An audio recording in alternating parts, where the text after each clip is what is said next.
Today we're gonna talk about this is a research question in science. What could go wrong if we give a really smart AI a very simple story, a very simple objective? And today I'm gonna share with you a quick story that illustrates why this can actually be a problem in the real world. So the following will be like a little animation over my words as I explain to you this story. So I want y'all to listen very carefully to my words, because the details of why what happens in this story happens are very important to learning about AI. So welcome to Robotica. This is a 15-person startup and has the stated mission of developing innovative AI tools that allow humans to live more and work less. They have several existing products in the market and a handful more in development. They're most excited about a new product called Turi. Turi is a simple AI system that uses an arm-like appendage to write a handwritten note on a small card. They believe that Turi's writing mechanics can be perfected, and once it's great at handwriting, Turi can be sold to companies who want to send marketing mail to homes. And that marketing mail will have a higher chance of being opened if people think that it was written by a human. To build Turi's writing skills, she is programmed to write the first part of the note in print and then sign Robotica in cursive with the instructions you can see on screen.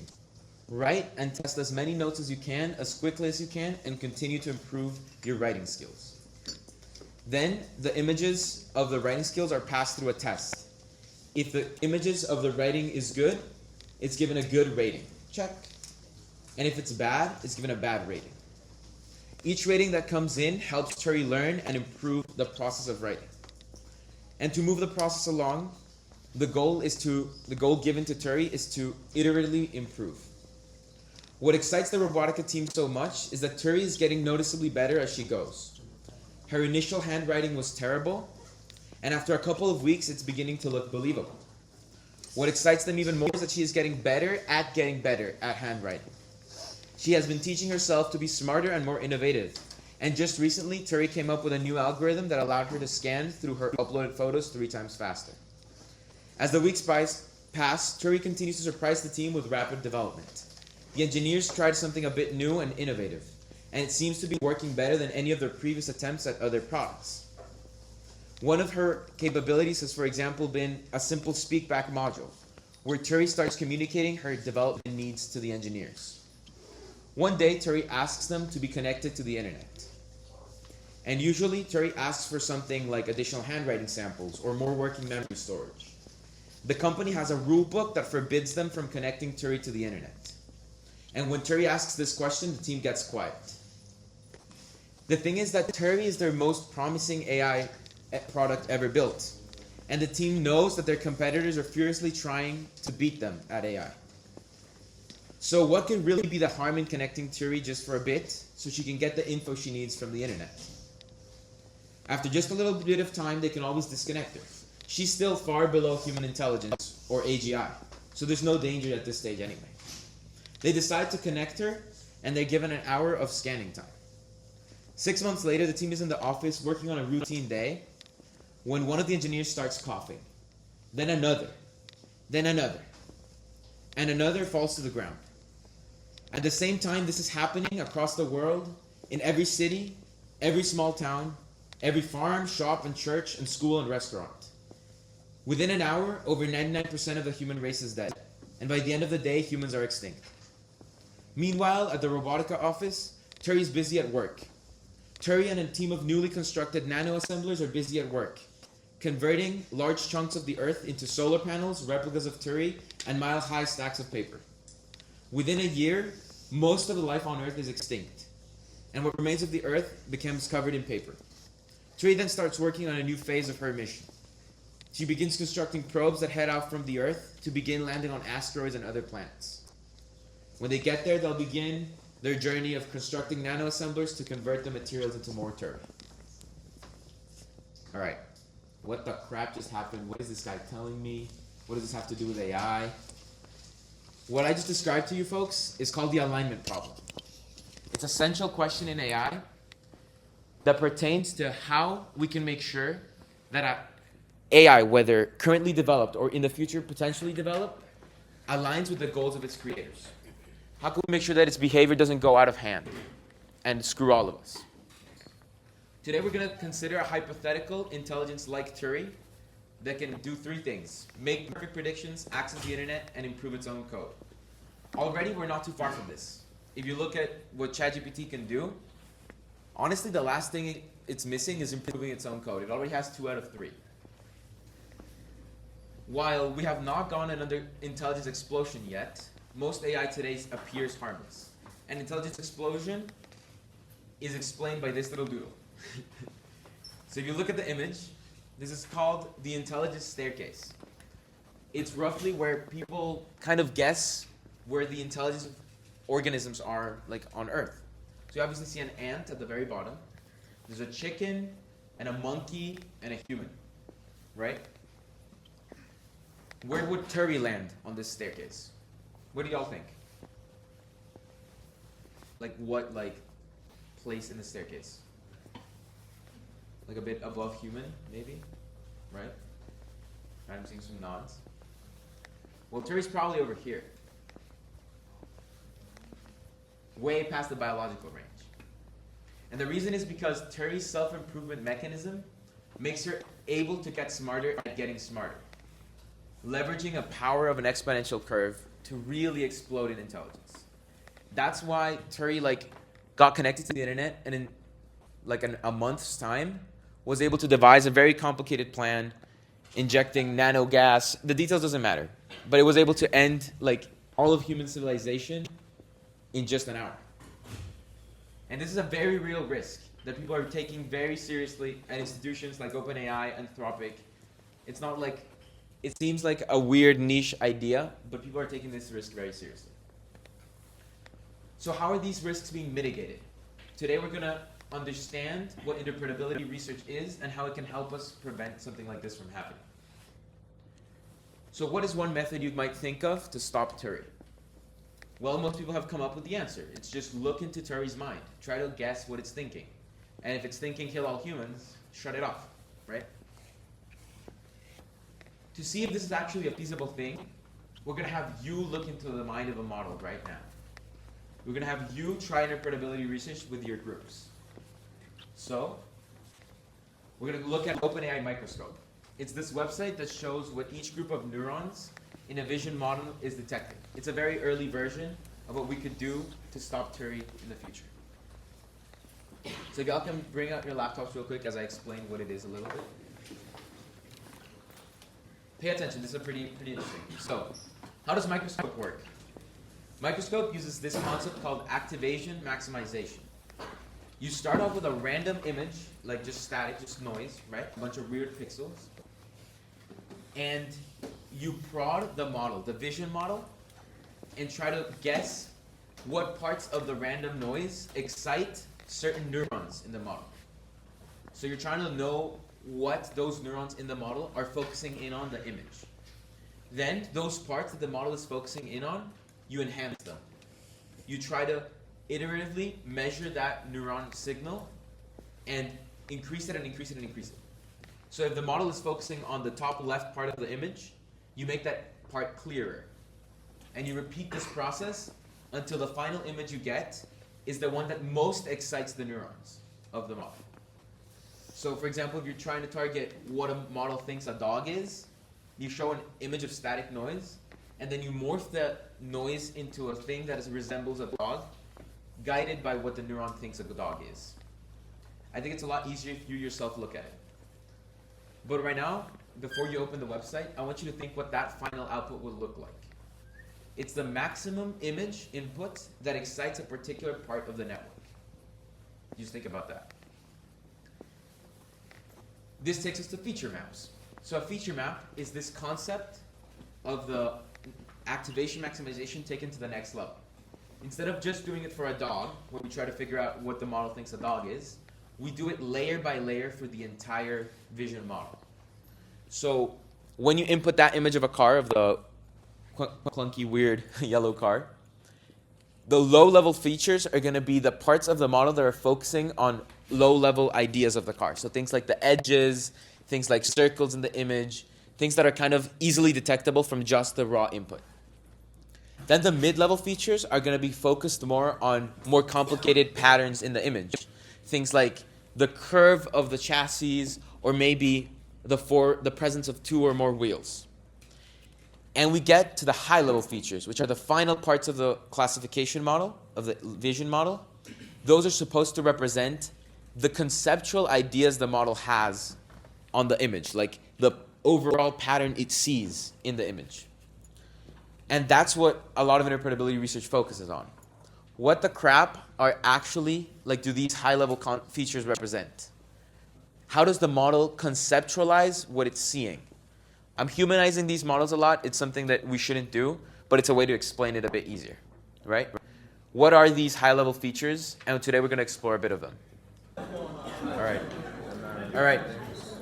So I hope everyone got to play a little bit around with Microscope, with OpenAI. We're going to go on to explaining a little bit what you just saw, because it might be very confusing. So, as a recap, Microscope shows a bunch of models and their architectures, and then it shows you what each layer of the model gets most activated by. So if you imagine an image, and you want to make the image such that it maximally activates a layer, that's what you're seeing. Okay? So if you see something like that with a bunch of like dog snouts, that means that part of the neuron of the network is looking for dog snouts in images. And whenever it sees a dog snout, it like goes crazy. It like flares up. And that's how the model identifies an image as a dog. Isn't that kind of cool? All right. So I kind of spoiled the answer. What does the left image represent? Yeah, it's like the features that the model is looking for a dog classification. Or it can be for everything.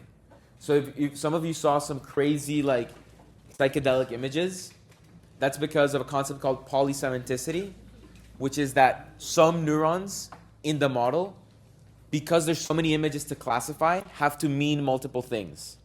So a neuron in a certain context might activate and say dog, and in another context might activate and say car. So that's why you see like a weird psychedelic representation, because it's activating for a lot of different things. So we're going to get a bit weird now. We're going to be crazy.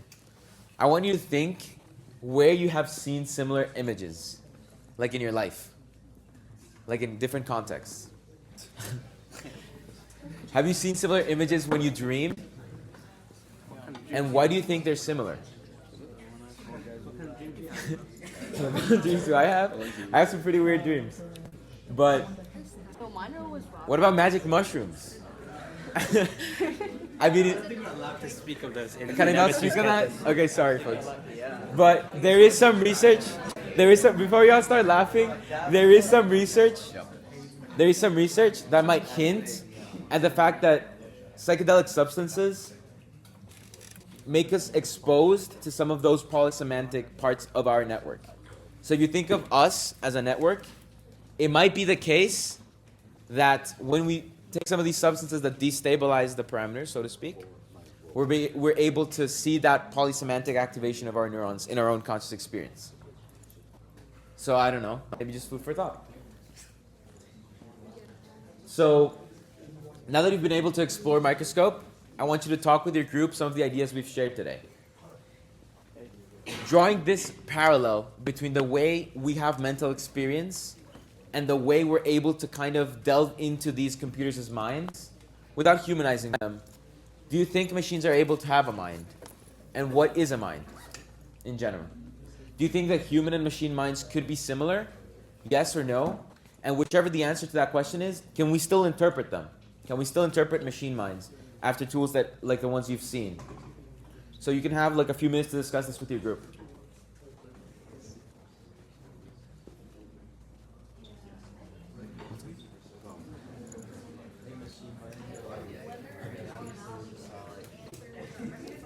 That's like a really quiet discussion. This one is. It's a bit weird.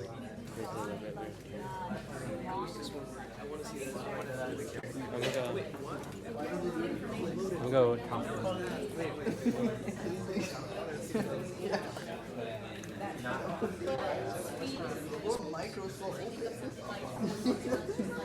was good.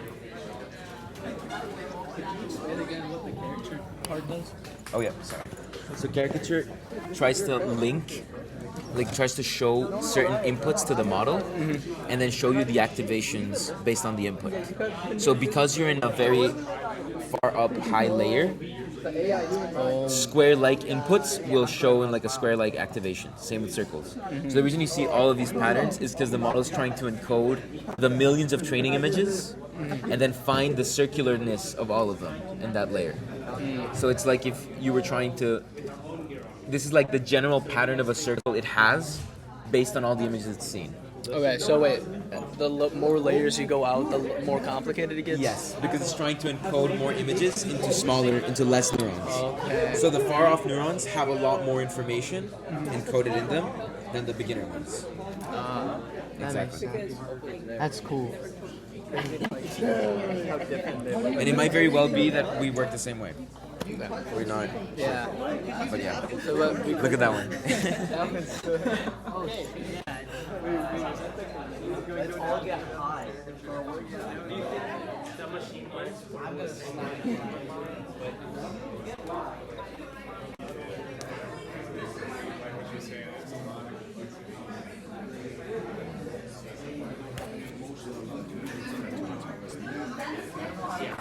But I mean, humans also have called like. I appreciate that. Dude, I don't know why no one talks about this. Like, and this research, this is from 2014, this website. Like, imagine where they're here, like now. And AI companies use this research to make their models better. Because the more we understand the models, the better we can improve them. Does getting dunked have the same feeling? Maybe. I'm kidding. That was just like, I have a great workshop. I have a great workshop. Is that Godzilla? Alright, folks, I hope you had some time to discuss. We're gonna move on. So, we might not have too much time to talk about this, but why do you think it's important to understand what machines are thinking? Right? Why is it important to understand how the model processes information? Recall the story, right, that I told at the very beginning. And this is a more interesting one. Can AI help us understand the way we think? When we research the way AI thinks, is that indirectly researching the way we think? Even if we don't think the same way, what implications does this sort of research have for what it means to be human? Like, the more we learn about how AI thinks, the more we directly think about we think. And to prove my point, here's some research. So this is taken from a paper released, I believe, last year, where you train a model on fMRI inputs from a patient, right? Inputs taken from their brain signals as they're watching a YouTube video or some random video on the internet. The AI learned how to map the brain signals to the specific images the person saw. So if you went to our advanced workshop, you know that everything a neural network does, the only thing it does is just map X to Y. It just maps two values. So it mapped all of those brain signals and encoded them to the images.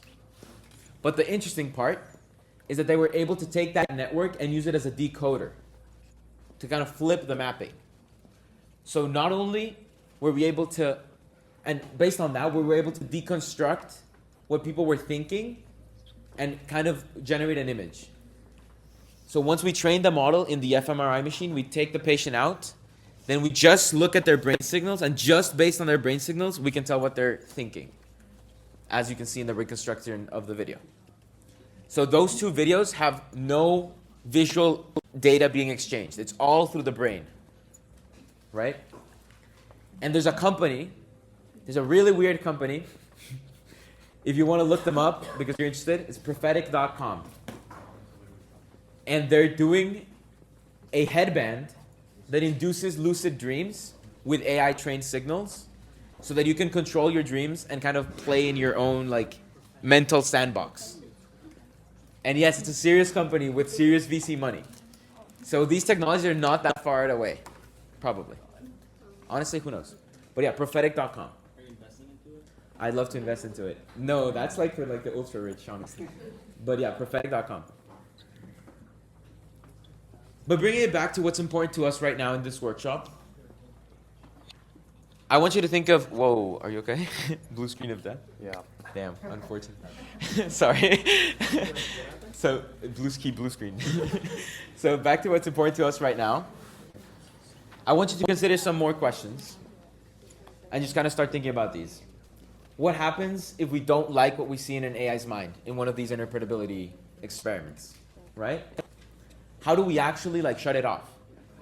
How do we know that the AI doesn't already know that we're trying to understand its brain and fooling us by the way it's thinking? That's another whole area of research. And if we understand what it's thinking, can we prevent it from doing something wrong? Right? Can we guide the way it thinks, the way O1 works? We haven't talked about it yet in the club, but it's kind of what O1 does in OpenAI's new model. It shows reasoning chains to the AI and directs it to the correct reasoning chains by using interpretability research. And could this interpretability research we've talked about today be used on humans as well? Could I use a model to understand what a person is thinking instead of the other way around?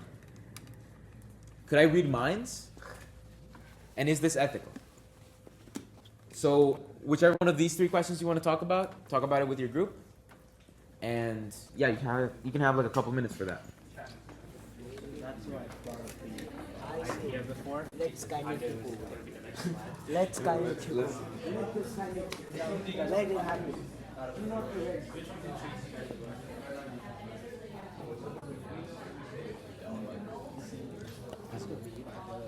Or our training at 7. Yeah, the training at 7. So I'll see you. It'll be posted on the YouTube if you're interested. Okay. Whatever happens next. All right. Nice to see you, dude. Bye bye.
Some people follow instructions better than others. Others are more curious to see what happens. So it could be different models would follow instructions differently. So you're saying some models would be let's say he's a horrible guy. He loves thinking about horrible things. And I'm just a puppet of the government. And I just love thinking what the government thinks.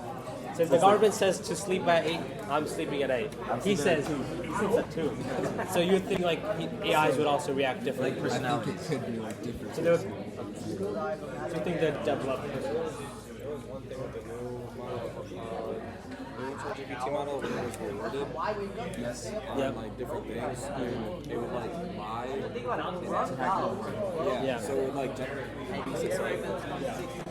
Because it was addicted to getting rewarded, so it would lie to get the reward. That's exactly what we're talking about. Yeah, that's exactly It's hacking the reward. Yeah. Because Terry just wanted to make notes. So it just starts doing notes, kills humans, doesn't care. As many notes as possible. It achieves a goal, but it doesn't achieve it the way we want it to achieve. So alignment research is aligning our goals with the AI's goals. And the risk in that is if it wants to achieve a goal, it finds a different way to exponentially make it better. So yeah. Good conversation. Dude, I planted a seed of the next slide in the previous discussion. And I was like, this is what I was talking about. All right, folks. So to keep the discussion going, we might look at some examples. So I've heard some. Yeah, I know. Can you have that? Hello? Hello?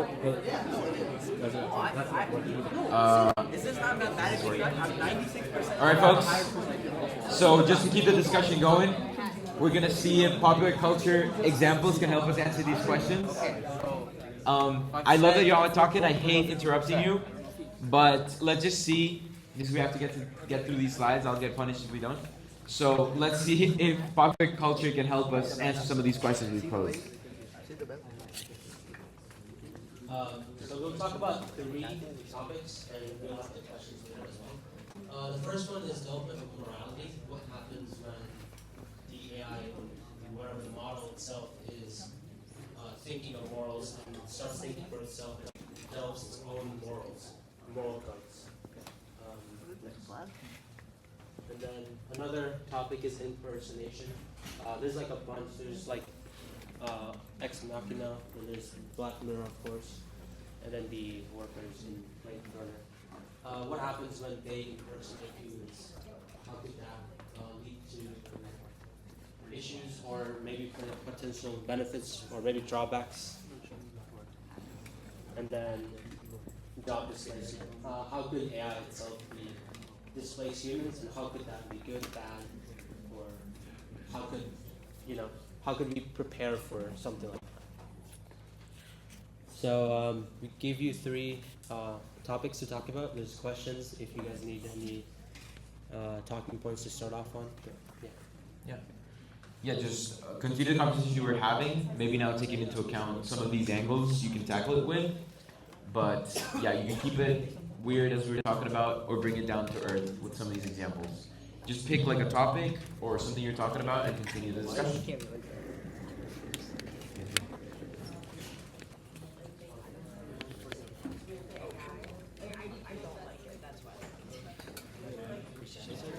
See the score is not that deep. Yeah, it's like y'all were talking about. It's we've had research of. So the thing you talked about is called specification gaming.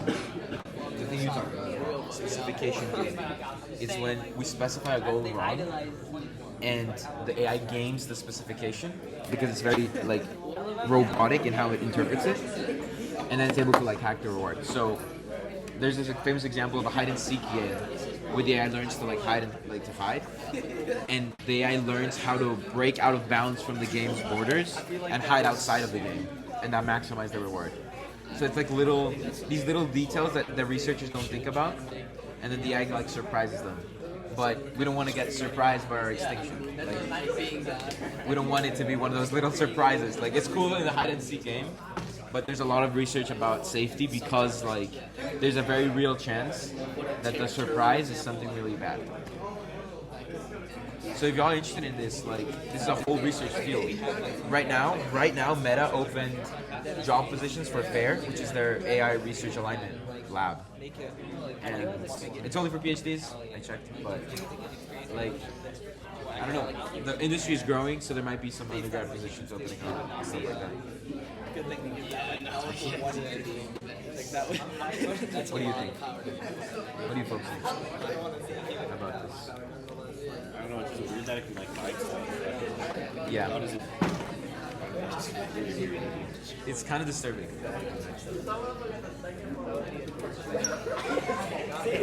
Yeah, so like I also think like I mean even if you program like anger, triggering things, I think the job displacement thing, it'll eventually learn how to program itself.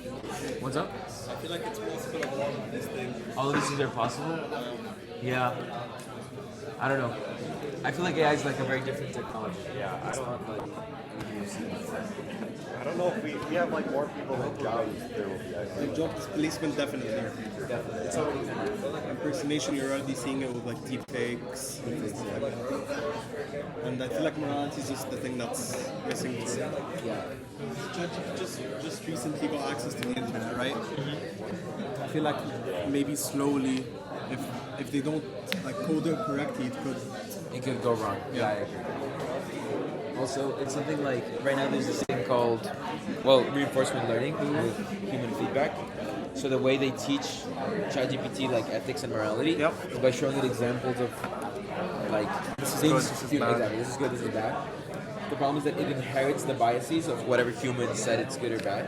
So if the human that's doing the morality like training thinks something is good, someone else doesn't think is good, then it's just going to be biased towards that thing. So it's, how do we take into account like the perspective of everyone? What design those systems? Yeah, it's gonna be racist. It kind of already is. Yeah. Yeah, it's quite important on which like data set those is data based set on, you right? Yeah. Because otherwise, you might have like certain beliefs, you know, that might be like more leading towards one direction or the other.